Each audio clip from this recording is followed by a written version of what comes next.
Alright, let's get right into it. Benjamin Netanyahu just fired his national security advisor, Zachi Haningbi, the man who's been at the center of Israel's war cabinet for the last 3 years, gone overnight. And the official reason? He's being replaced. But the real reason? Oh, it's way deeper. Because this isn't just a political shuffle, it's a power play.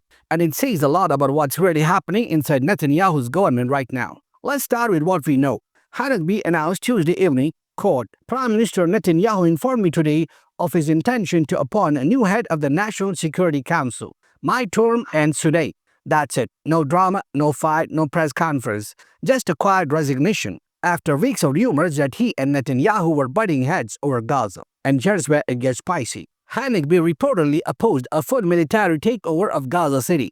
He wanted Israel to pursue a partial deal with Hamas. But Netanyahu, he wanted to go all in, all or nothing. And when your top national security guy starts questioning your war strategy in the middle of one of the most politically charged conflicts in decades, that's not a disagreement, that's mutiny. So what does Bibi do? He does what he always does. He fires the guy. He replaces him with Gil Rake, the deputy head of the National Security Council. Someone who's loyal, quiet, and definitely not going to ask tough questions on national TV. Classic Netanyahu move. Now, for those of you who don't follow Israeli politics like it's Game of Thrones Middle East edition, let me break this down. Zachi Haningbi isn't some random bureaucrat. He's been with Netanyahu for decades, a liquid veteran, a loyal ally, a man who served as Minister for Intelligence, Public Security, Regional Cooperation. The guy's resume reads like Israel's version of a political Avengers lineup, and yet, even he got the X. So, if you're wondering, wait, what does this mean? It means Netanyahu is cleaning house. He's not firing people because they are failing him. He's firing people because they are questioning him. Now, here's where it gets dark. Haningbi didn't just leave quietly. In his farewell statement, he said something that should shake Israel's leadership to the core. He called for a thorough investigation into the failures that led to the October 7th Hamas attack, the deadliest assault in Israel's history. He literally said that terrible failure must be thoroughly investigated to ensure the appropriate lessons are learned and to help restore the trust that has been shattered. He admitted responsibility. He owned up. And then, boom, he's gone.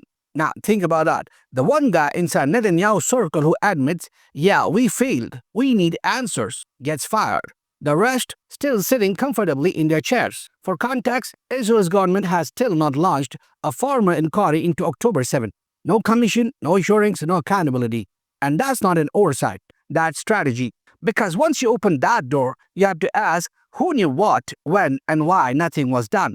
And Netanyahu doesn't want those answers coming out. Now, right now, not when he's fighting for his political life. Let me paint the scene. Inside Israel, the war in Gaza has dragged on far longer than anyone expected. The death toll is massive. The ceasefire deals keep collapsing. The public is angry. The opposition is louder than ever. And Netanyahu is cornered. Every move he makes is being watched by the US, by his rivals, by his own cabinet. So what does he do? He doubles down. He purges anyone who questions him, even long-time loyalists like Haningbi. This isn't just a firing, it's a warning shot. Netanyahu is telling everyone in his inner circle, fall in line or fall out. But people are starting to push back. Former Israeli Army Chief Gadi Eisenkot, now an opposition lawmaker, called the firing, quote, an expression of the continued evasion of responsibility by all cabinet members and the Prime Minister for the October 7 debacle. Translation, Bibi is not firing Haningbi for doing a bad job. He's firing him for reminding everyone that October 7 even happened, that it was a failure of leadership at the highest level. You know what this reminds me of? That moment in every scandal, political, corporate, military, where the people at the top start removing anyone who tells the truth.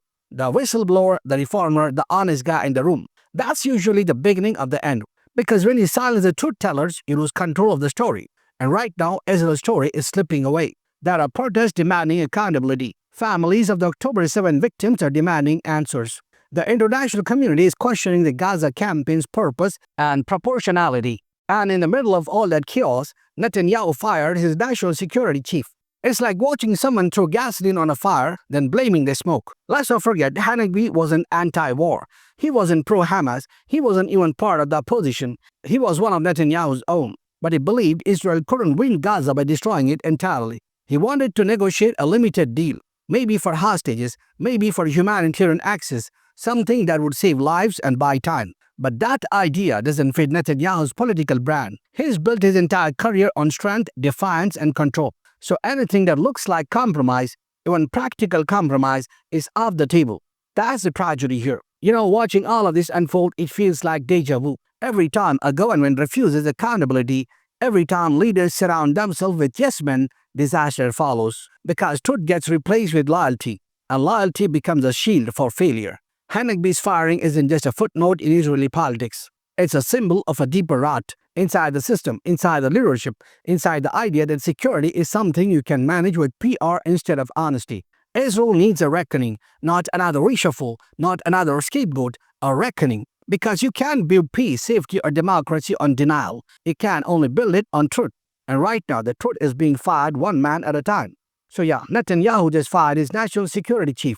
But in doing so, he might have exposed something even bigger. That Israel's war cabinet isn't just fighting Hamas, they are fighting each other. And the cost of that may be far greater than they realize. I'm Mazhar. This was The Breakdown. Hit the like button, share it with your friends, and do subscribe to the channel for more such videos.